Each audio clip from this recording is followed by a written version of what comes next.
मस्त ठोकावी मांडी आणि वर न्यावी बाही, अहो चवीने खाणं सुद्धा काही खायचं काम नाही.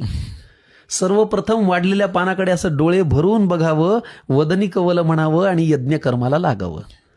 आता ज्याच्यापासून सुरू होतं हे वाढलेलं पान, पदार्थ करा कुठलाही, याला विशेष असतो मान. अंदाजाने वापरावं लागतं, चिमूट चिमूट नीट. असं जरा डावीकडे असतं बघा पानामध्ये मीठ.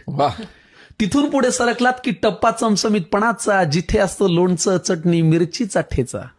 कितीही पथ्य असलं तरी हे खावंसं वाटतंच आणि भल्या भल्या खडकांच्या तोंडाला इथे पाणी सुटतंच. चटण्या म्हणाल तर जवस, कारळ, लसूण, शेंगदाणा, आंबा लिंबाच्या लोणच्याचा चाटावा चवदार बाणा. हा ठेचा आयुष्यात जेवढ्या खाल अनुभवाची साठवण होते, पण ताटातला पोटात जास्त गेला की सकाळी मात्र आठवण होते. क्या बात आहे. आता जिच्यासाठी चाले सगळा प्रपंच, धंदा, नोकरी, पानाच्या अगदी मधोमध ती पोळी आणि भाकरी. गोल गोल गरम गरम अशी आईनेच पानात वाढावी, पापुद्रा काढून आतली खमंग वाफ आपण काढावी. मग मनसोक्त जेवणाऱ्यांना मुळी नसतं डाएटचं कारण इथून पुढे येतं पानात ते चिंच गुळाचं वरण. मग बाजूला कोण आहे याची चिंता आपण का करावी, अशी वरणात पोळीत कुस करावी आणि फुरकी मारावी. किती छान. याशिवाय हे बिचारं पोट काय दुसरं मागतं. हा पण चांगली भाजी करायला मात्र कौशल्यपणाला लागतं. चिरलेली, निवडलेली, वाफवलेली किंवा भरलेली. काहींच्या घरी तीही पण असते हो, कालची थोडी उरलेली.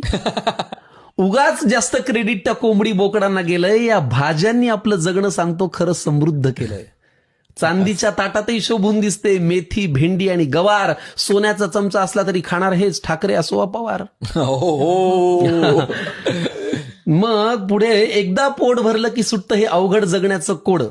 एकदा पोट भरलं की सुटतं हे अवघड जगण्याचं कोडं. पण मन भरायला लागतं ना मंडळी या देहाला गोड. मग एवढं जेवणही राखावा बरं आग्रह करणाऱ्याचा मान, आणि चाटून पुसून स्वच्छ करावं ते वाढलेलं पान. मग ढेकर देऊन पलंगावरती देह टेकवावा थोडा, इतक्यात कुणीतरी आणून द्यावा लवंग खोचलेला विडा. हेच ते वैभव आहे ज्यासाठी सगळे कष्ट करतो, पण समोर आल्यावर मात्र न जेवता फक्त पोट भरतो. त्यामुळे हे रक्त पिणारं यंत्र तुमचं जरा बाजूला ठेवत जा आणि पानावर जेव्हा बसाल ना मंडळी तेव्हा मन लावून जेवत जा. मग 5 वर पंखा करून झोपण्याचं सुख असं सांगून थोडंच कळावं. आणि असंच वाढलेलं पान देवा रोज सगळ्यांना मिळावं. असंच वाढलेलं पान देवा रोज सगळ्यांना मिळावं.